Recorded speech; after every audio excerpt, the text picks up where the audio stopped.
Round 2 of Idaho road trip over spring break. If you didn't watch the first video, here's a link. Go watch that first. We did a 6-day road trip in Southern Idaho for spring break, and in the first video, I talk about what we did and where we went for the first 2 nights. In this video, I will talk about the same for the final 3 nights of the trip, which we spent in Twin Falls and Baker City, Oregon. By the way, thank you for watching. I make a new video every week on life and real estate in North Idaho. I offer a fresh perspective on the area as we moved here at the beginning of 2023, so I am newish in North Idaho, not brand new anymore. I know a lot of things, way more than when I moved here. Should I change my channel name to Newish in North Idaho? Give me your feedback below. If you want to talk about a move to this area, reach out anytime. I'd be happy to talk to you about the local housing market, real estate in general, schools, cost of living, whatever questions you may have. Back to the trip. We left Boise in the afternoon of day 4 of our trip and headed off to Twin Falls, about 2 hours away. Along the way, we stopped by the Thousand Springs State Park, where we got a little confused about where exactly all of these Thousand Springs were.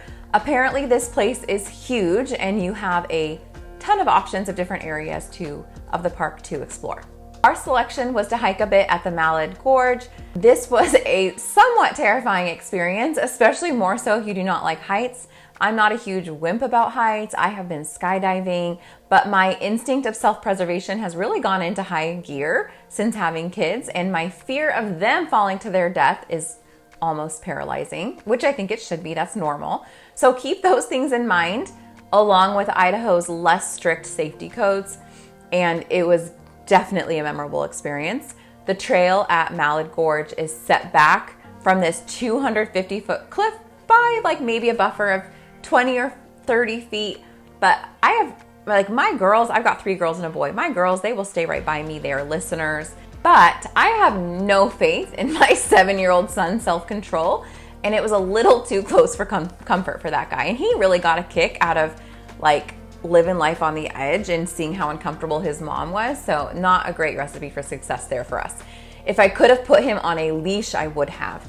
And they even had a sign up that said, "Parents, control your children." So I thought that really set the tone for the excursion. The Malad Gorge is breathtaking, both for its beauty and also the depth of the gorge. There was a footbridge at the visitor center area, and that, like, crossing that sucker, that really gives you a sense of the depth of the gorge. If we were to go back to this area, I would plan on spending at least a full day at Thousand Springs State Park because there was just so much to see and explore, and I feel like we really just like skimmed the surface there. With Thousand Springs State Park checked off of our to-do list, we got back into the car and we headed for Twin Falls. Here's the thing. I did not Google what does Twin Falls look like to see what the actual waterfall was before making this trip. I had come across the Perrine Bridge, which I don't know how to say that. It might just be Preen. I don't know. You can make fun of me. You can let me know in the comments.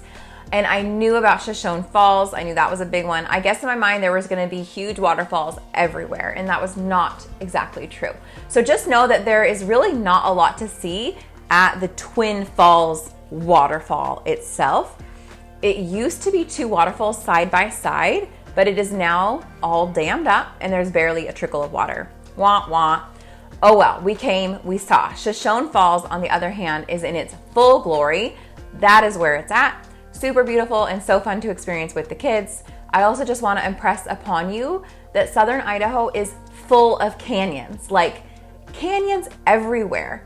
I didn't know that. The Snake River Canyon is 500 feet deep. The Snake River Canyon is that's like the feature of Twin Falls, Idaho. It is right there. Twin Falls is like on the edge of the canyon.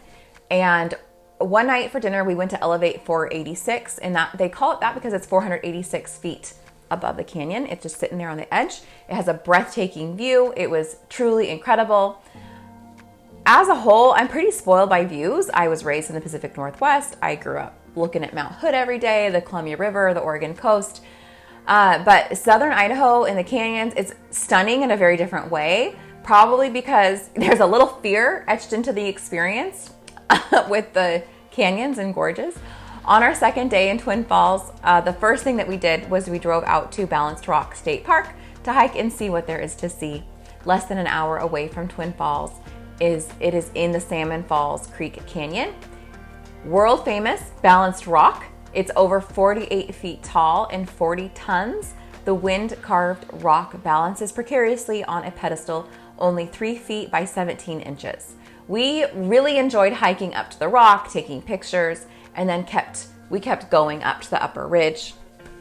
Again, looking out over the scenery below, it was cool to have a higher view of a huge canyon. I was like, there's another canyon. They're everywhere. While we were in Twin Falls, we did also go look at the Preen Bridge, but we did not make the journey across it by foot. This bridge is the second highest bridge in Idaho, and it's the 8th highest bridge in the United States. It is 486 feet above the Snake River. Fun fact, people can base jump from this bridge without a permit year-round. So I was kind of sitting there thinking, like, we're gonna watch someone base jump, but we did not. We were not lucky enough to see any daredevils while we were there. It was fun to learn about Evel Knievel's failed attempt to jump the Snake River Canyon. On September 8th, 1974, Evel attempted to take a sky cycle across the canyon, but it ended in failure as his parachute opened right as he was taken off. The last thing we did in Twin Falls was hike the trail down at Auger Falls. Again, I was like, there's gonna be so many waterfalls, like really built it up for the kids. But that's not what it was. If you like to mountain bike, you should add this to your to-do list. We were like the only weirdos on foot walking through this place.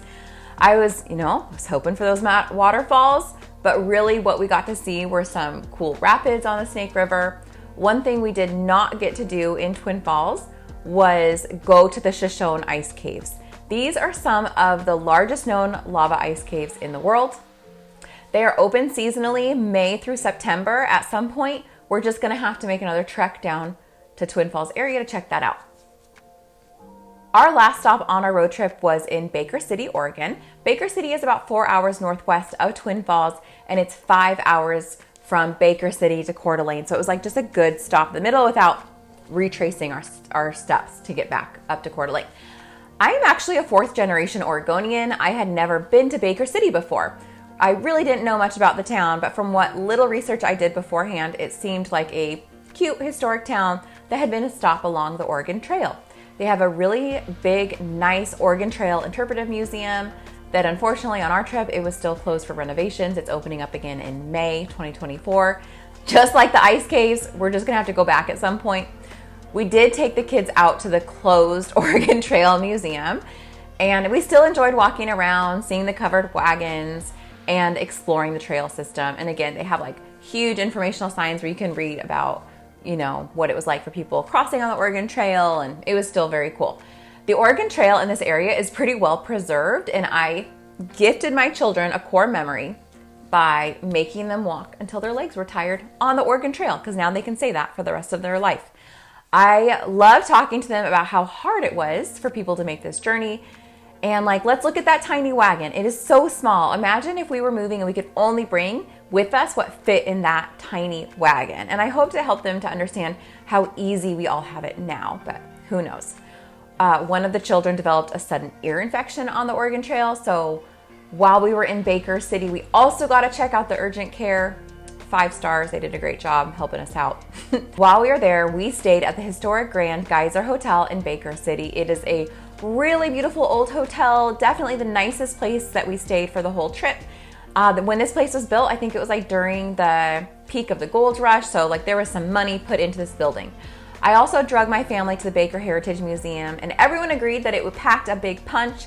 This is a 2-story interpretive collection of Baker County's history, specifically from the 1860s through the 1960s.